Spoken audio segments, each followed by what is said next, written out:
بسم اللہ الرحمن الرحیم۔ یاسمین مجاہد کی کتاب پارٹ نمبر 43۔ آگے لکھتی ہیں سماجی معاونت نہ ہونا۔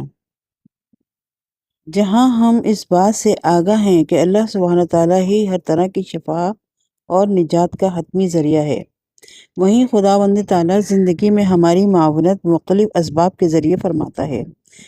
سماجی معاونت ایک ایسا طاقتور آلہ ہے جو شفا یابی میں مددگار ثابت ہوتا ہے۔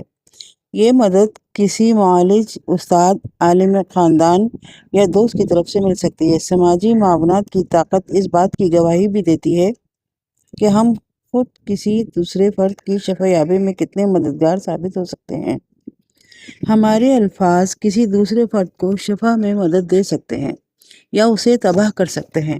جب ہم خود کسی دوسرے شخص کی شفا یابی کے عمل میں اس کے لیے شفا یا نجات کا ذریعہ نہیں بنتے تو ہم اس کی شفا یابی کے عمل کے لیے یا تو آلہ یا تباہ کن ہتھیار بن سکتے ہیں۔ چونکہ چونکا دینے والی ایک تحقیق کے لیے 500 ایسی خواتین کی تشخیص کا انتخاب کیا گیا جو سینے میں گلٹی کا شکار تھیں۔ ایسی خواتین جن کو زندگیوں میں تناؤ سے بھرا کوئی واقعہ ہوا تھا، انہیں اس بات سے کوئی فرق نہ پڑا تھا کہ ان کی گلٹیاں مہلک ثابت ہو سکتی تھیں۔ وہ جو جذباتی طور پر تنہا تھیں، انہیں بھی کوئی اثر نہ ہوا کہ گلٹیاں کتنی مہلک ثابت ہو سکتی تھیں۔ لیکن وہ خواتین جن کی زندگی میں تناؤ بھرا کوئی واقعہ تھا اور وہ جذباتی طور پر تنہا تھیں، ان کی گلٹیاں مہلک ثابت ہونے کا امکان 9 گنا زیادہ تھا۔ صحت مند سماجی مدد ایک عمیق رحمت ہے، لیکن اگر یہ ہمیں حاصل نہ ہو تو ہم کیا کریں؟ پہلا اور انتہائی ضروری کام سماجی مدد کے ساتھ یا اس کے بغیر ہمیں ہمیشہ اللہ کی جانب رجوع کرنا چاہیے۔ مگر ہم اللہ سے رجوع کریں تو وہ ہماری مدد کے لیے ہمیشہ موجود رہتا ہے۔ رب سے مدد مانگنا ایمان کی کمزوری یا توکل میں کمی نہیں۔ جناب موسیٰ نے اللہ سبحانہ تعالیٰ سے درخواست کی کہ ان کے بھائی جناب ہارون کو ان کی مدد کے طور پر ان کے ساتھ بھیجا جائے۔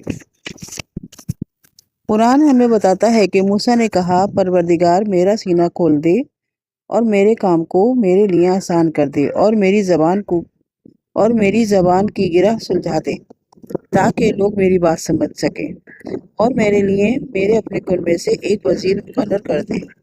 ہارون جو میرا بھائی ہے، ان کے ذریعے سے میرا ہاتھ مضبوط کر اور اس کو میرے کام میں شریک کر دے تاکہ ہم خوب تیری پاکی بیان کریں اور خوب تیرا چرچا کریں۔ تو ہمیشہ ہمارے حال پر نگراں رہا۔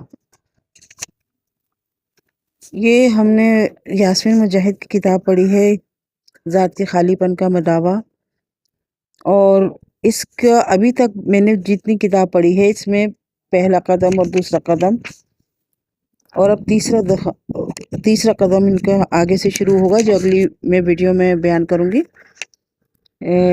اس کا پوری کتاب کا مقصد ہے جو ہم ایک مسلمان ہونے کی حیثیت سے اچھی طرح بخوبی واقف ہیں، اور ہمیں ایک انسان ہونے کے ناطے آگے بھی یہ بات بڑھانی چاہیے کہ ہم کہیں بھی کسی بھی وجہ سے اکیلے رہ جاتے ہیں، جذباتی طور پہ یا فزیکلی طور پہ ہم تنہائی کا شکار ہوتے ہیں، ہم غم کا شکار ہوتے ہیں، تو ہمیں سب سے پہلے نیکی کا، بھلائی کا راستہ چن کر سب سے پہلے اللہ کی طرف نکل جانا چاہیے۔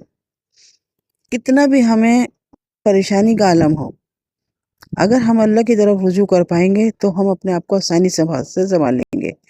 لیکن اگر ہم نے کوئی اور راستہ چنا، وہ بظاہر کتنا بھی صاف ستھرا نظر آ رہا ہے لیکن کہیں نہ کہیں وہ ہم کو بھٹکا دے گا۔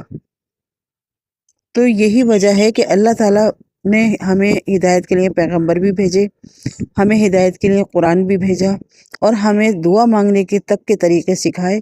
ہمیں عبادت کے طریقے کے ساتھ ساتھ اس نے عبادت میں بار بار جو الفاظ ہمیں سکھائے ہیں وہ صرف یہی سکھائے ہیں کہ ہمارا راستہ صرف اللہ کی طرف جاتا ہے، ہمیں اپنے اللہ سے بھلائی مانگنی ہے اور ہمیں لوگوں کے ساتھ بھی بھلائی کا ہی برتاؤ کرنا ہے۔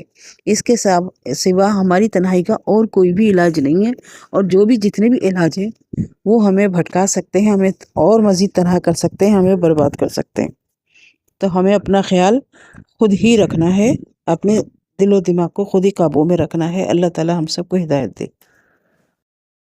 اور اس کے لیے ہم یہ بات اس طرح بھی سمجھ سکتے ہیں کہ جو صبح شام کے ہمارے اذکار ہیں جو اللہ تعالیٰ نے اور آپ صلی اللہ علیہ وسلم نے بتائے ہیں، اس میں ایک دعا ہے، یا حی یا قیوم برحمتک استغیث اصلی لشانی کلہ شعین طرفت عین۔